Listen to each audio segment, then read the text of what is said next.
You mentioned jobs in Leavenworth Corrections. How do you see the core civic issue? Yeah.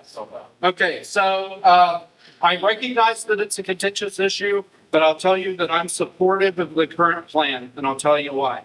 So when I was last year in April, when Joe Biden was still president, there was a plan to reopen that facility. And the facility went dormant. I'm sorry, I'm catching everybody up. I know you know all this. I apologize. But the facility went dormant in 2021 when Joe Biden became president because he signed an executive order that said that private prison companies couldn't guard federal prisoners. And the job of the folks from CoreCivic in that facility was to guard federal prisoners awaiting trial in federal court. It was super convenient because they were, if they were in there, they probably did something bad, and there's a good chance they're going to get convicted. If they get convicted, they just go right up the road to the U.S. penitentiary and serve their sentence. So it was a great facility. It was a great mission. And when that facility went dark, all those employees got laid off or sent to do other jobs in other facilities. And last year in April, the Biden administration decided that they had to look like they were getting serious about immigration because he was on a ballot and it was killing them as an issue. And so they didn't want to rescind the executive order because the lefties loved it. So they wanted to contract with the county for the county to contract with CoreCivic to guard illegal aliens until they could get adjudication of their asylum status, right, as refugees. I was vehemently opposed to that plan, and I thankfully a lot of you agreed with me, and you helped me talk to the county, and they agreed with us, and we didn't do it because that CoreCivic could say, well, we're going to send them back wherever we captured them from. But once you get asylee status, once you're a refugee and you're recognized and you have legal status, you can live wherever the hell you want. And if they were looking out the window when they were housed at that facility and they loved Leavenworth as much as I love Leavenworth, they could walk right out the front gate. And now the city, the county, we're responsible for, all the services that those people require. So I was vehemently opposed to that. Fast forward, I appreciate you asking this because I get this question a lot. Why were you against it before and for it now? Fast forward to the Trump administration. Donald Trump ain't talking about asylees. He's talking about deportees. He's talking about rounding up the millions and millions and millions of illegal aliens that flooded our borders under Biden's disastrous open border policy, packing them up and sending them back where they came from. And then, once they capture them, they have to process them, figure out where they're supposed to go before they can get them on a plane and send them back there.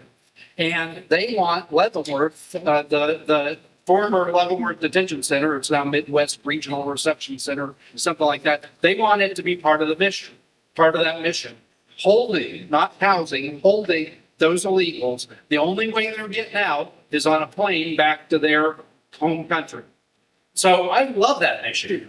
This is a national security town. We've got the think tank of the Army right here at Fort Leavenworth. We're a prison city. We've got the U.S. Penitentiary. We've got the military prison. We've got the Lansing Correctional Facility. That's our business. So this is a great opportunity to fuse the two things that Leavenworth do and create 300 jobs at the same time. The other thing that you get out of this facility is right now, it's paying a fraction of the property taxes that it will be paying if it's an active, growing, money-generating facility.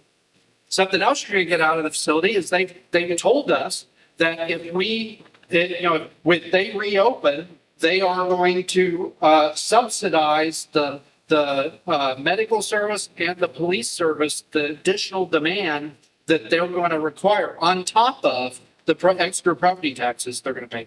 And in the budget, myself, Representative Beeler, I lost, Senator Cliff, we got into the budget $4.1 million in pay raises for the corrections officers at Lansing Correctional Facility if this facility opens, because we don't want CoreCivic to just poach 300 corrections officers from the Lansing Correctional Facility, and now you've got a crisis, which some might argue that are near crisis now, an even worse problem at the Lansing Correctional Facility. So it's something that we've been fighting for years, pay raises for those corrections officers. So I am absolutely in support of this.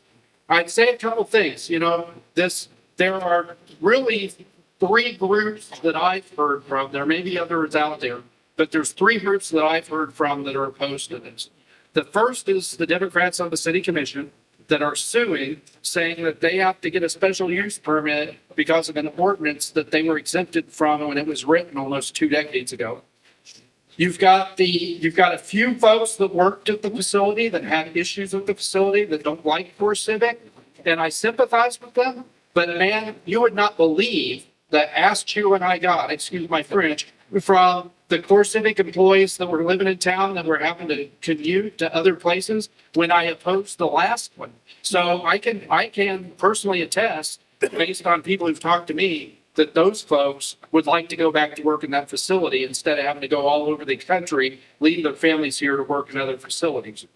And finally, guess who else is opposed to it? The ACLU, right? ACLU, the usual suspects, right? And so, I always say, when I've got like crazy trans militants or the Kansas City Temple of Satan protest in my restaurant, I say, know me by my enemies. We'll know this plan by its enemies. The ACLU and the Democrats and the city commission don't want it. So I think that just makes me want it more. So that's where I'm at on it. I understand that honorable people can disagree, but that's how I feel.